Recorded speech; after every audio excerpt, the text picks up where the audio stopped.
இந்த தொகையடியார் சம்பிரதாயம் சிறக்க வேண்டும்யா.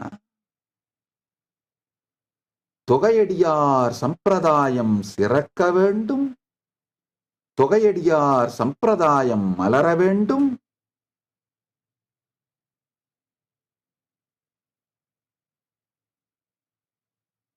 இந்த தொகையடியார் சம்பிரதாயம் சிறந்தால், மலர்ந்தால் மட்டும்தான் பல ஆயிரக்கணக்கான பேர் பரமானுபூதி அடையவும், பல லட்சக்கணக்கான பேர்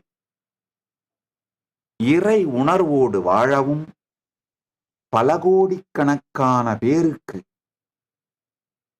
இந்த சனாதன இந்து தர்மம் லிவிங் ஸ்ட்ரென்த்தா இருக்கவும் முடியும்.